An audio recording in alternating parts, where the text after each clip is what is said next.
Tonight. Plus. Also. All that, plus much more right now on the Funyon.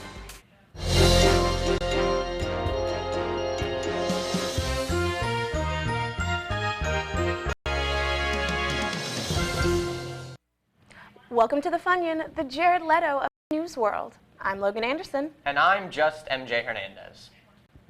Our top story tonight, this year's lineup for LSU's Groovin on the Grounds was announced this week to much anticipation.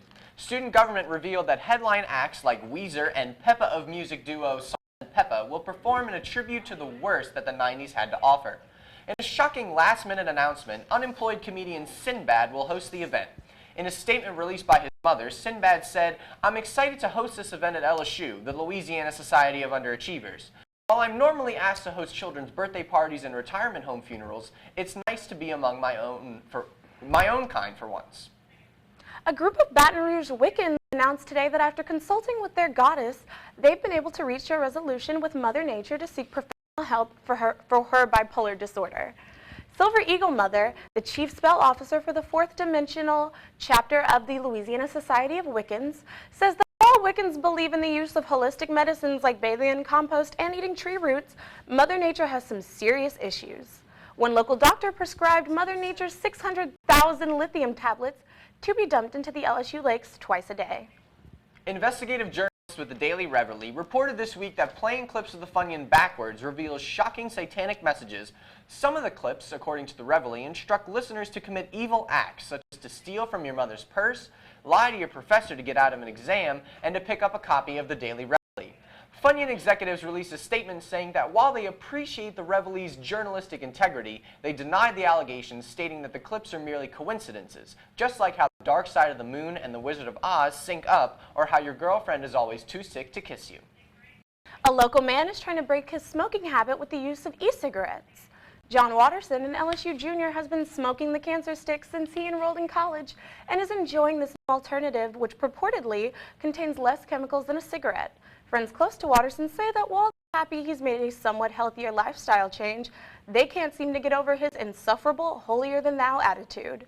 One of his longtime friends was quoted as saying, "I can't be seen in public with him. He looks like a complete idiot, and he's become a real tool, too."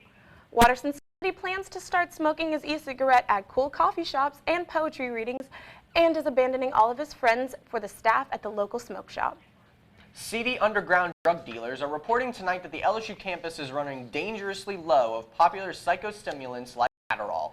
My next-door neighbor, who always has that hookup, indicated that the stress and demands of midterms have placed a strain on supplies of the drug, which are usually available for purchase. My neighbor was reportedly "sorry, bro," and suggested that students ingest large quantities of Red Bull instead.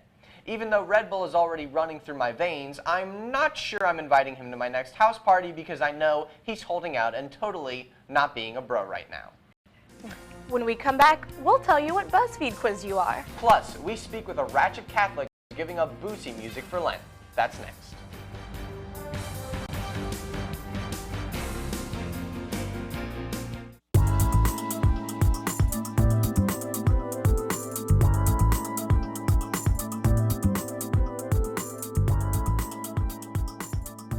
Welcome back to the Funyon. In other news, a middle school teacher from Arkansas is in hot water this week after accidentally playing her homemade sex tape for her class. Miss Constance Tumult, who was fired from the school, says that it was an honest mistake and that she shouldn't have kept her lesson plan and porn folders so close together on her computer. Since Miss Tumult is currently unemployed, she says she's applied to appear on MTV's new reality series, Porn School, hosted by Jenna Jameson, in which adults compete to see who can become the best porn star. CNN announced yesterday that they'll be laying off nearly 98% of their current workforce. CNN President Jeff Zucker says that hiring trained journalists has become too costly to maintain. CNN then unveiled the TurnerBot 500, a networked computer system that searches the internet for keywords and search hits and automatically compiles them together to form news articles. In double-blind studies, participants were found to be excruciatingly bored when reading articles about John Kerry's diplomatic work in Crimea, but begin to rant, rave, and foam at the mouth for an exclusive article about Lindsay Lohan and Paris Hilton's lesbian sex tape filmed on a Malaysian flight while smoking marijuana and sexting the bachelor Juan Pablo. The CDC has announced this week that rehab centers are seeing a dramatic increase and admits claiming they're addicted to Girl Scout cookies. A new study shows that popular varieties like tagalongs and Samoas can cause serious mental addictions. Police departments across the country are now taking action, outlawing the popular treats and arresting drug-peddling Girl Scouts. Anna Chavez, the CEO of the Girl Scouts of America, claims that the Girl Scouts are operating an organized drug empire are ludicrous. The CDC is also warning the nation tonight that homemade versions named Fake Bake are making their ways onto the streets and could be potentially lethal. And now, here with your sports recap for the week is Spencer Latchelet with The Benchwarmer.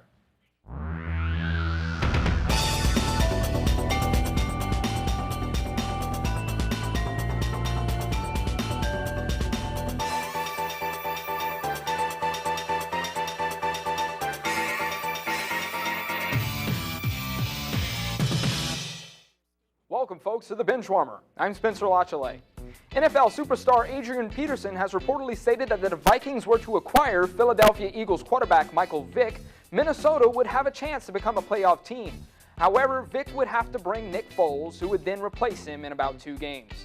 Peterson released this statement after the premiere of his movie 6 Years a Slave, where viewers get an inside look at Peterson's career with the Vikings. Former NFL tight end Aaron Hernandez was involved in a recent prison brawl after his arrest for murder in June of 2013. The victim is believed to have claimed that Wes Welker used to be the heart of the Patriots' wideouts.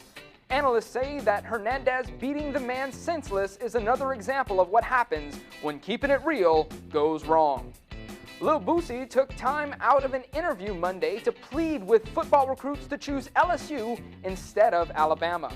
Boosie says that Nick Saban's devil magic is seducing students to choose the Crimson Tide in an attempt to build a massive army for Satan himself.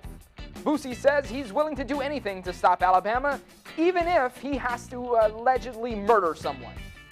Basketball star LeBron James has recently signed a multi-million-dollar deal with Rogaine in hopes that his hairline will eventually return back to normal. If the treatment is successful, the hair regrowth company says that they'll be looking into signing deals with other athletes such as Manu Ginobili and Tiger Woods. Well, that's the end of the show. Make sure to stay tuned to the Benchwarmer at tigertv.tv and use the hashtag Funyon to join the conversation. Good night, everyone. Benchwarmer is sponsored by the Firefox Conceal Browser. Don't let your mom catch you watching porn again. And by new Charmin Extreme Toilet Paper. When your guts are about to blow, grab Charmin Extreme to go.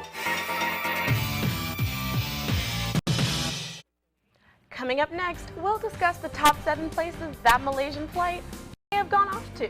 That and much more after the break.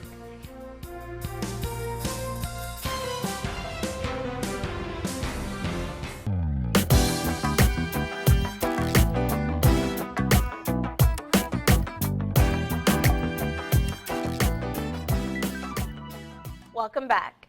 In entertainment news, leaked documents from MTV are shattering the illusions of fans of hit reality series like Laguna Beach and The Hills by exposing the entire series as large ads for Hollister and Abercrombie & Fitch. Executives from the company struck a multi-billion-dollar deal to subliminally indoctrinate teens into buying cheap, child labor-produced clothing that always says that were always 3 sizes too small. In a statement, Lauren Conrad, one of the actresses, women whose extraordinary lives was chronicled in the series, says that the documents are fake and that she was too rich to be peddling beggar's rags on television. HBO's season finale of True Detective last Sunday garnered mixed reviews from fans and critics alike. Twitter was buzzing as fans expressed their disappointment in the lackluster final episode, which was devoid of any significant plot twists or heart-wrenching drama. Critics complained that while Harrelson's gigantic gut and McConaughey's ponytail added a sense of realism to the characters, it made it more difficult to fantasize about them during lovemaking with their lifeless partners. Fans did, however, appreciate a last-minute nip slip from McConaughey, with one Facebook mom describing it as really hot. Bravo announced today that they'll be producing a new nighttime talk show with Kirstie Alley called Up My Alley with Kirstie Alley. Miss Alley says that she's excited to have a platform in which an audience of senile grandmothers and lonely bears can listen to her thoughts and opinions. While the network says that they are excited for a new demographic to pander to, the executive vice president, Andy Cohen, is less than excited and expects the show to plop, saying no self-respecting person would ever want to be caught up Kirsty's alley. Well, that's all for this evening's broadcast. For all of us here at the Funyon, good night.